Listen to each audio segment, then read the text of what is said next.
More of the Zach Gelb Show on Fox Sports 920 The Jersey.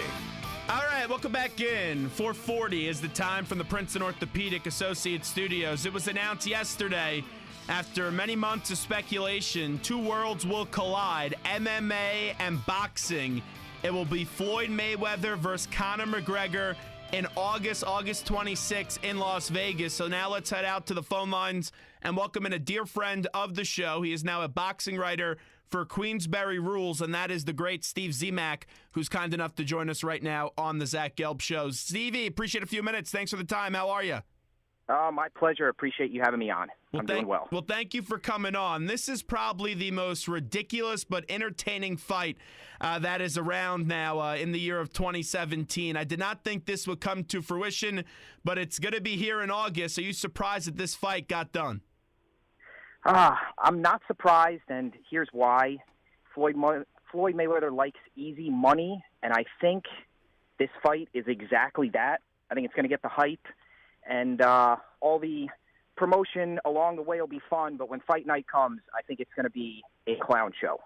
And I hate Mayweather. I don't like him. I despise him, and I hope he gets his ass kicked. But I don't see any way that he loses this fight. He's undefeated in his career. And McGregor, he's a great athlete. He's a great fighter, but he's not a boxer. If you had to make the case for Conor, and I know that you think it's going to go in Mayweather's advantage, if you had to give me one thing that may be promising for McGregor, what would that be? Is there anything? Now, he's younger. He is hungry. There's no doubt about that. And he does have a boxing background. Here's the problem. This is his first pro boxing fight, and he's fighting the best defensive fighter of our generation. I can see, I guess, best case scenario, probably his only path to victory would be come out aggressive and maybe catch Floyd in the first couple rounds. Really, the only success anyone's had against Mayweather was back when Shane Mosley clocked him with a right hand in the second round, and Floyd almost went down, hung on for dear life, and Shane Mosley, as we know, never got another shot at Floyd, couldn't put a finger on him. So I think early, first, second, third round, once we see that, I think Floyd's going to run. And unless Floyd tries to go for the knockout, I don't think Conor has much of a chance. How is this perceived in the boxing community since you're so close to it? It's perceived a little bit as a joke, especially since it's 3 weeks before Canelo Alvarez and Gennady Golovkin, which is probably the best fight you can make in boxing right now, the best two middleweights in the world. That's going to be a real classic. That's 3 weeks after Mayweather-McGregor. And boxing fans are also upset because a lot of people are going to be putting their money into Mayweather-McGregor and most likely won't be happy the following morning when they wake up, which might stop them from putting money on Canelo-Golovkin. Steve Zemach with us right now. He writes for Queensberry Rules. And I'll tell you, as someone that I like MMA, I would not say I'm an MMA fan, though, and I like boxing when there's a big match, but I'm not this boxing aficionado with either sports, really. I'm not aficionado of either sports. I don't follow them religiously. But when you get something like this is a headline grabber in the biggest way possible. And, you know, Dana White and everyone involved and the Mayweather promotional team, they're going to be just putting this on full display. And it's going to be really a spectacle to see unfold, and we'll see how it will go on August 26th. But this has to be one of the more, in recent memory in the last few years, one of those fights with the weigh-in and also the press conference with that. It's going to just be fascinating to see how entertaining this thing's going to be because McGregor never shuts up, and neither does Mayweather. No, you're absolutely right. And once these fans get over here from, Ireland, we know how they travel, especially for these McGregor crazy fights. Vegas is going to be something else, especially the week leading up, maybe even the month leading up. You're absolutely right. And that's probably going to be the best part of this fight is the promotion leading up to the fight. And they will promote this fight like they used to back in the day with Muhammad Ali and Joe Frazier and, going from town to town to city. And they'll be there for the fans. It's just I don't know if it's going to translate on fight night. That's the only thing we're worried about here. Let me also ask you this, because something that a lot of things annoy me with Floyd Mayweather, and we'll get into his misogynistic acts in just a bit, but when it comes to fighting, it took forever for Floyd and also Pacquiao to come to fruition. This thing came together rather quickly. I know it's different circumstances, but does that annoy the boxing fan that something that's perceived as a joke comes together so quickly, but the fight with Pacquiao took forever? That's a valid point. Absolutely. Absolutely. I mean, Pacquiao fought Mayweather 5 years past his prime. It was Pacquiao's a joke. Prime's about, yes, and it wasn't a good fight. And here's the example I can give you. Pacquiao landed 19% of his punches thrown. You're talking about the best offensive fighter of our generation. Yes, 5 years past his prime, still one of the best in the boxing world. But the fact that he could only land 19% of his punches on Floyd means I can't even see Conor McGregor landing half of that.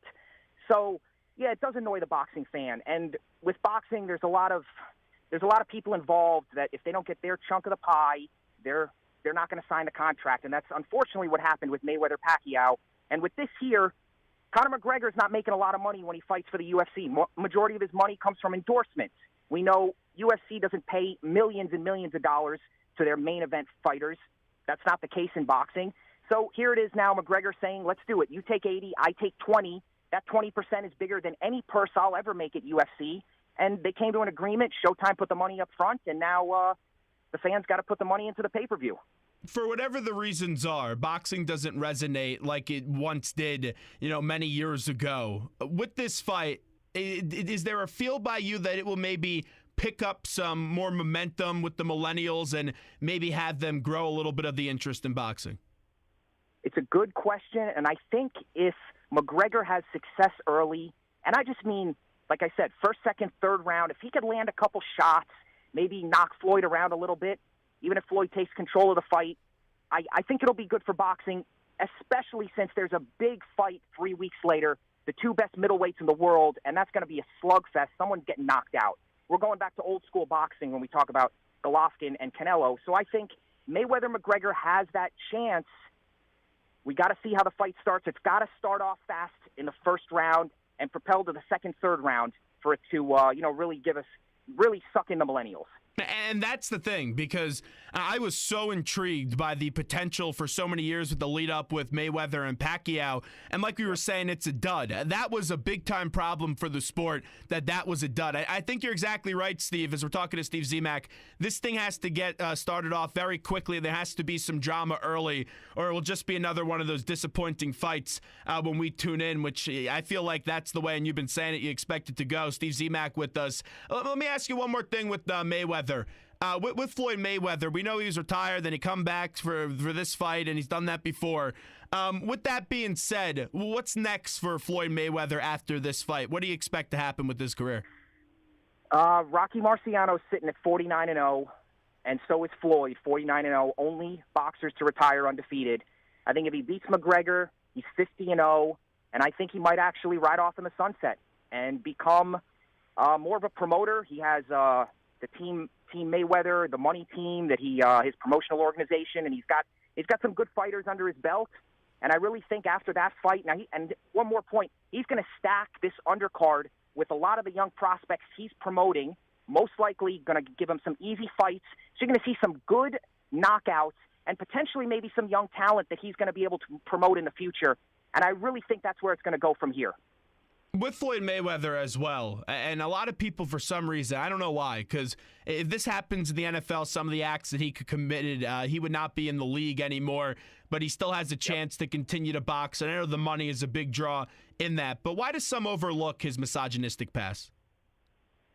I don't have a good answer to that question, because every boxing expert, fan, writer, it doesn't matter, you're in the media or not, they dislike Floyd. He's a 99% jerk. of them. Yeah, he really is. They dislike him. Didn't He's he throw cocky. out Rachel Nichols a few years ago for the Pacquiao fight? He did. Appropriate, according to him, inappropriate question, even though it wasn't. Yep, threw Rachel Nichols out. He rubs everyone the wrong way. No one seems to like the guy, yet we accept, his out-of-the-ring activity. I don't really have an answer for you, and unfortunately, he's going to make another $100 million plus coming up here, which is just, it's really mind-boggling. As you said, in the NFL, this wouldn't go. Any other sport, baseball, so Jeris Familia earlier this year, suspended. Any other sport, I don't know why it's accepted in the boxing world. Maybe because there was a trend and a lot of the boxing fans are older. They knew about former boxing greats that would, beat on their wife, and it really wasn't reported, but it was known. I don't really have a good answer to that, and unfortunately, yeah, he's going to make another $100 million. Tyson before, and I know Tyson wasn't a choir boy to say the least, but Tyson talking about Mayweather called him delusional, a very small, scared man, and that point was all in reference to Floyd Mayweather saying that he was better than Muhammad Ali, which is just a joke in its own. When it comes to ranking boxers, where do you group Floyd in with his success amongst the all-time greats? Among the all-time greats, I'd say somewhere in the high 20s, maybe 25 to 30, somewhere around there, but he's not cracking the top 10, not even close. Level of competition was high, but the majority of the great boxers he fought was post-prime. Pacquiao, after his prime. Shane Mosley, a little bit after his prime. A lot of the big names, he waited, and he waited, and he waited, and he retired for a little while. If you remember, he went into the WWE, had a little bit of spectacle there, came back, took some fights late. I'd say, yeah, top 20s. Is as good as it gets. Is there a fear that McGregor is going to try to do something just to make a statement, and Dana White maybe influence him to make a statement to draw more appeal to MMA, and maybe he could get a disqualification in this fight?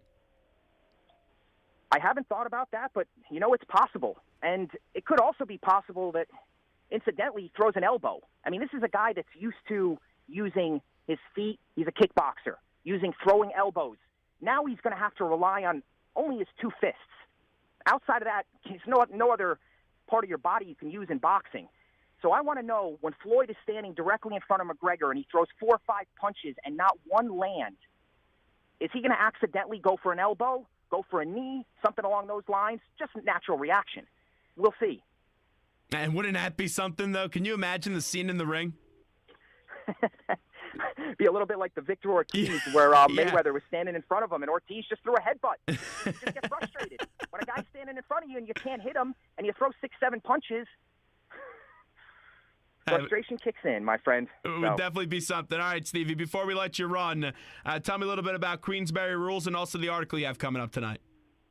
Got an article. Going to elaborate a little bit more on what we spoke about today, and where McGregor came from. I did a little research on that, and how he got to where he was as the king of MMA, and how he's going to basically have to translate, those kickboxing feet into, the squared circle and cutting off the ring as a boxer.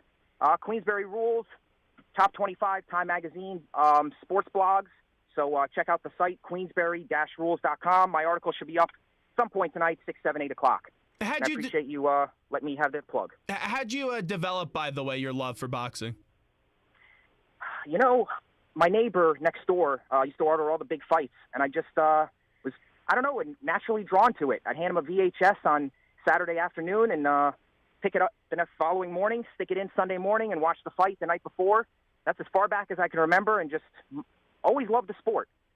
Can't really pinpoint when, where, how. Long subscriber of Ring Magazine. It just it always piqued my interest. 2 guys sitting in the middle of the ring, throwing punches, basically chess with the human body, and I think when you hit the level of excitement in boxing, when someone gets knocked out or tagged with a big punch, I don't think anything in sports even comes close to it. Stevie, you're the best. We appreciate it. Thanks for the time. Hope to see you soon. All right. Thanks a lot, Zach. Take care.